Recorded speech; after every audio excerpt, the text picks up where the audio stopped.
Hello everyone, চলে এসেছি আরও একটা রবিবার, যেটা হচ্ছে আমার জন্য ছুটির দিন। সেই রবিবারের একটা ব্লগ নিয়ে প্রচণ্ড ঠান্ডা লেগেছে। সকাল সকাল উঠে পড়েছি, সকাল মানে 1:30 মতো উঠে পড়েছি। পুরো মিক্সি হেয়ার হয়ে আছে আমার। যাচ্ছি বসতে, কারণ একেই তো আমার শরীরে ভিটামিন ডি এর অভাব। তাই জন্য এখন এই একটা দিনে পাই একটু শরীরে রোদ খাওয়ানোর জন্য একটু রোদে বসবো।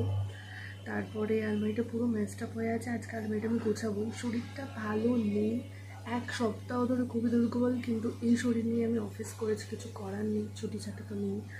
তো যাই হোক, এখন একটু রোদে বসবো, রোদে একটু চাঙ্গা হব। আর একটু রোদে উঠলে মানে এই শীতের যে জিনিসপত্রগুলো আমরা প্রতিদিন জামা কাপড় পরি সেগুলো একটুখানি রোদে দিই যাতে আরাম লাগে। তো চলো, মা ওদিকে শরীর খারাপ তার সত্ত্বেও মা রান্না করে যাচ্ছে।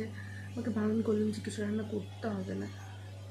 মা তোমারই হয় রান্না, কয়েকটা দিন বাড়ি থেকে একটু ভালো মন্দ না রান্না করলে হয়। ইভেন ভালো মন্দ রান্না করলে আমার খেতে ইচ্ছা করছে না। তো চলো তোমাদেরকে একবার দেখিয়ে নিই যে আমার মা আজকে কী রান্না করছে। মায়ের শরীরটা আমার থেকে আরও বেশি খারাপ। মায়ের সচরাচর ঠান্ডা কিন্তু লাগে না, কিন্তু এবারে প্রচণ্ড ঠান্ডা লেগেছে মায়ের। মায়াকে এরকমভাবে ঘরে রেখে আমাকে অফিস যেতে হয়েছে ছুটি না থাকার কারণে। সত্যি অবাক লাগে যে এক সময় চাকরি করে মাথা পাকালো, যখন চাকরি পেলাম তখনই মা বাবার শরীর খারাপ বা কিছুতে পাশে থাকতে পারি না। কথাটা ভাবলেই অনেকটা মনটা মানে ভেঙে যায়। যাই হোক, তার মধ্যে আমারও প্রচণ্ড কাশি হয়েছে। তো যাই হোক, রবিবার সেহেতু মাকে বললাম যে তোমাকে কিচ্ছু রান্না করতে হবে মা, জাস্ট আলু সিদ্ধ ভাতটা করো তাহলেই হবে। মা বলছে তা করলে হয় নাকি, একটা দিনই তো তুই বাড়ি থাকিস। এদিকে কিন্তু সারা সপ্তাহ ভালো মন্দ আমাকে টিফিন দেয় তা সত্ত্বেও। তো যাই হোক, মা অল্প করে চিকেন এনেছিল, সেই চিকেনটা মাই রান্না করেছিল। আমি বলেছিলাম আমি রান্না করি, মা আমাকে করতে দেয়নি।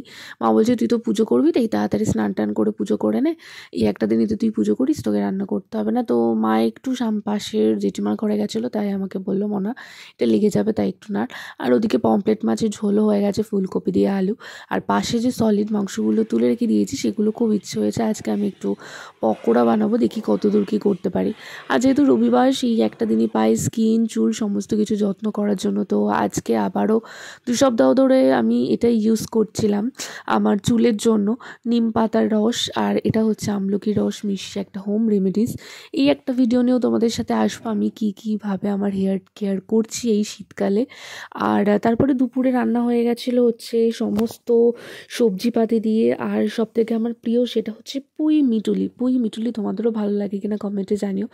পুঁই মিটুলি দিয়ে একটা তরকারি সর্ষে দিয়ে, যেটা আমার ভীষণ ভালো লাগে। আর আমাদের প্রত্যেক দিনই কিছু না কিছু সবজি থাকে, শাক উচ্ছে ভাজা হোক, যে কোনো একটা সবজি আমাদের থাকেই থাকে। আমরা সবজিটা খুব খাই, ইভেন টিফিনেও আমি সবজি খাই, সবজি নিয়ে যাই। আর এই যে চিকেন, মা পুরো মাখো করে চিকেনটা করেছিল, যেহেতু মানে শরীরটা খারাপ, মানে গত 1 সপ্তাহ ধরে আমার এখনও পর্যন্ত আমি ভাঙা গলাতেই ভয়েস ওভার দিচ্ছি। তো মাখো করে চিকেনটা করেছিল। আর আমার চিকেনের সবথেকে ফেভারিট পার্ট হচ্ছে চিকেনের ওই কচি বলি আমি ওটাকে কী বলে ঠিক আমি জানি না, তোমরা কি বলো আমি জানি না। তোমাদের চিকেনের বেস্ট পার্ট কি সেটাও আমাকে জানিও। আর তারপরে যেহেতু একটা দিন, তাই ভাবলাম সন্ধ্যাবেলা একটুখানি বেরোই, একটু কিছু কেনাকাটার আছে, তাই মাকে নিয়ে বেরোবো। তো চুলটা দেখো খুব সিল্কি, মানে এরকম আমার চুলটা কিন্তু ভীষণ ফ্রিজি, কিন্তু এই রেমেডিসটা ইউজ করার পর চুলটা একটু সিল্কিও লাগছে। আর সত্যি কথা বলতে হেয়ার ফল খুব কমে গেছে। রেমেডিসটা তোমাদের সাথে নিশ্চয়ই শেয়ার করবো।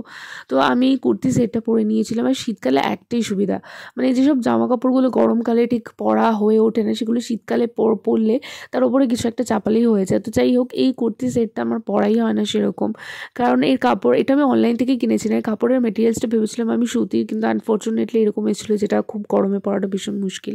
আর এই লিপস্টিকটা রিসেন্টলি আমাকে গিফট করা হয়েছিল।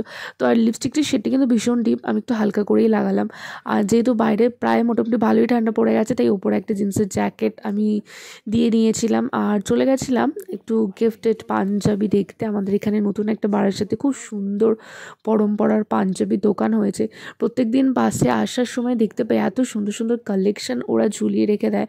আমার দেখেই মনে হয় যেন পাঞ্জাবির প্রতি লোভ হয়েছে। যদি আমি ছেলে হতাম তাহলে এই দোকান থেকে আমি অনেকগুলো পাঞ্জাবি কিনতাম। তো যাই হোক, যেহেতু একটা বিশেষ অনুষ্ঠানের জন্য পাঞ্জাবি কিনতেই হবে, তাই আমি আর মা সেই দোকানটায় চলে গেছিলাম। এই দোকানের সত্যি অসাধারণ অসাধারণ কালেকশন আছে।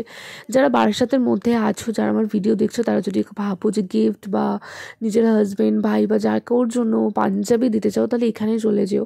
হ্যাঁ, এখানে মানে বিভিন্ন বিভিন্ন ধরনের ডিজাইনের মধ্যে এবং বিভিন্ন ম্যাটেরিয়ালসের মধ্যে এখানে পাঞ্জাবি আছে। এদের কালেকশানগুলো আমি তোমাদের আরেকটা ভিডিওতে শেয়ার করবো, যদি আমি সেরকমভাবে ভিডিও নিতেই পারিনি ওদের প্রত্যেকটা জিনিসের, কারণ ওদের খুব ভিড় ছিল তখন। কিন্তু কালার যেরকম কাজও সেরকম ছিল। আমার কিন্তু মানে এই যে আশেপাশে সবাই যে পাঞ্জাবিগুলো দেখছিল, আমার দেখেই চোখ ধাঁধিয়ে যাচ্ছিলো। মানে ইভেন কিছু কিছু পাঞ্জাবি এরকম কাজ করা ছিল, দেখে মনেই হচ্ছিল না ওটাতে মেয়েদের কুর্তি নাকি পাঞ্জাবি। যাই হোক, কেনাকাটা করার পর লাস্টে একটু বাড়ি যাওয়ার জন্য, যেহেতু আমার শরীর খারাপ, তাই হেঁটে আর না ভ্যান নিয়ে নিলাম। অনেক দিন পর ভ্যানে উঠলাম। মানে ভ্যান, আমার টোটোর থেকে ভ্যান বেশি ভালো লাগে, বেশ পা ঝুলিয়ে ঝুলিয়ে যাওয়া যায়। আর এই কম্বলটা আমি নিয়েছিলাম। আমাদের বাড়ি যে হেল্পিং হ্যান্ড, তার যে নাতনি, আসলে তাদের মাটির ঘর তো, খুব মানে কষ্ট ঠান্ডার মধ্যে, তাই আমার সামর্থ্য মতন আমি ওর জন্য, মাই বললো যে না ওকে তাহলে একটা কম্বল দিই। বললাম হ্যাঁ নিশ্চয়ই মা। তাই জন্য আমি ওটা নিয়েছি। তো মা বলে জানিস ও খুব খুশি হবে যখন শুনবো নাতনির জন্য তুই এটা কিনে দিয়েছিস। মানে আমারও খুব খুশি লাগলো, আমারও এরকম কিছু করতে পারলে খুবই ভালো লাগে। আর তারপরে এই যে আমার মানে এই তেল ঢালা, তারপরে মশলাপাতি কৌটোতে ঢালা, এই জিনিসগুলো করতে ছোটোবেলা থেকে ভালো লাগে। আমার মনে আছে ছোটোবেলাতে যখন বাবা মুদিমাল নিয়ে আসতো, আমার মায়ের সাথে বসে বসে এই মুদিখানা মালগুলো গোছাতে খুব ভালো লাগতো।